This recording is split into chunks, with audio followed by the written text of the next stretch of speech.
It is the 10th of December, and I am doing my morning working from home.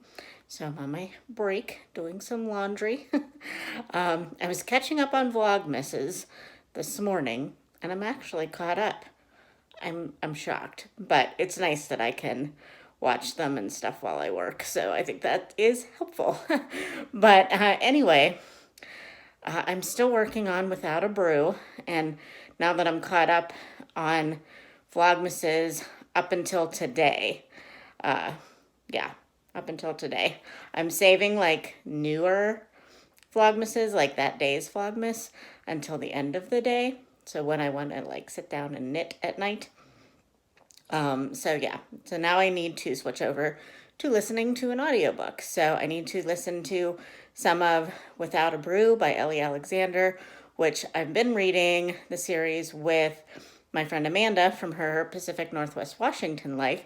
But then Tara from Buzzwords Books just texted us last night that she just started Without a Brew, and we're only like a day or two ahead of her, and she's already like caught up to us. So we have added another buddy to our buddy read, which is exciting. And yeah, this is a really fun book so far. It has taken turns we were not expecting already, and we're only on like chapter 10. So I'm going to listen to that for a while, and then I think I am going to switch over to a Christmas audiobook because I listened to a Mimi Matthews book yesterday called the Viscount and the Vicar's Daughter. And it's one of her Victorian romances. Although, I mean, I think all of her books are Victorian. But anyway, um, I I listened to it because the description of it said that it takes place at Christmas time. But literally, guys, Christmas is like non existent in this. It has nothing to do with Christmas. It has no Christmas vibes, nothing. So, I mean, I'm glad I read it. It was cute, but no Christmas. So, that one basically was the story of a rake. Excuse me, I always cough in the middle of these. But there is a rake who is a viscount, and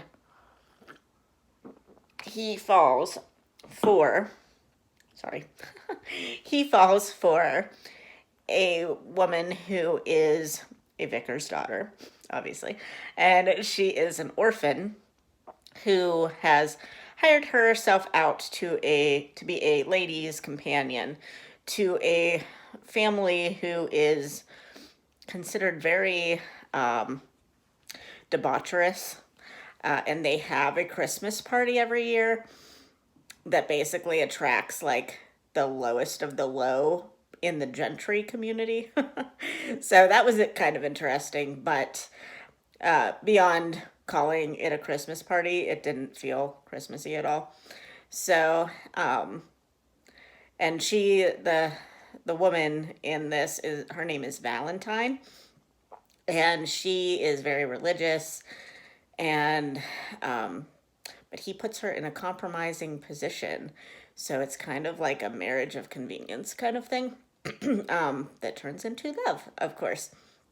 So it was really cute. It was a quick audio novella, but yeah, no Christmas. So I'm feeling like I need some Christmassy vibes. So after I read a couple of chapters in Without a Brew, I'm going to switch to Christmas. But I'm not sure which one yet, so I will let you know later. Okay, I'll talk to you later. Bye. Hello. It is now the 11th, Friday, and I am just finishing up my morning work at home session. So I'm getting ready to take my lunch and then head back into the office for the remainder of the day. But when I was working from home this morning, I finished Without a Brew by Ellie Alexander. And this was actually not on my Cloak and Dagger TBR, but I've been reading this with my friend Amanda for, well, since November, because there's only four books out, and Without a Brew is the most recent. And we finished Beyond a Reasonable Stout at the beginning of December, and Amanda was just like, "Hey, let's read the next one." So I was like, "Sure, that sounds great." I just finished it this morning because let me tell you, this book was intense. There was a lot of stuff going on, and I just needed to know what was going to happen. And I really, really love this one. This one might have been the most memorable conclusion to the murders and the additional family stuff that's going on in this Sloane Krause mystery series. This was definitely the most intense of the books so far. And yeah, I'm definitely looking forward to more books in this series. And even though I paid $14 for the ebook, it was worth it. Because I honestly, I used to say that I didn't see myself rereading cozy mystery series, but I think that I could see myself rereading this series. And even the Port Danby series that I read by London Levitt. I mean, it's just such a long running series that I kind of feel like they just are those cozy, well, obviously they're cozy mysteries, but I just can see them being ones that I would want to go back to and just sit with the characters again because I just really like them. And so anyway, in this one, it it takes place during a winter festival, um, and but there wasn't really too much about the ice festival in this one. It was more just it involved people coming to stay, like tourists coming to stay for the ice festival and skiing and all that stuff.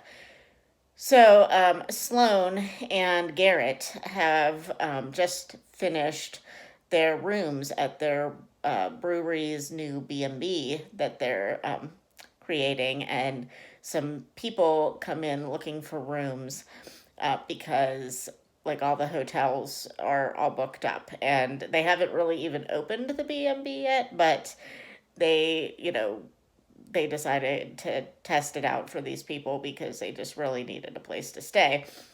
And it's a big group of friends, and they're all kind of awful people. There's one guy in particular that's really awful. He's definitely mentally abusive to his woman, and just not a great guy. But most of them are not fantastic people. So so they are not really loving their first experience being B&B owners. So that causes a little bit of strife in there. And then, obviously somebody dies. And we, have to go around trying to figure out who done it. So, and then on top of that, there is an issue with Sloane and her kind of adopted family, the Krauses. There's a big issue with that, and it's very intense and kind of dramatic.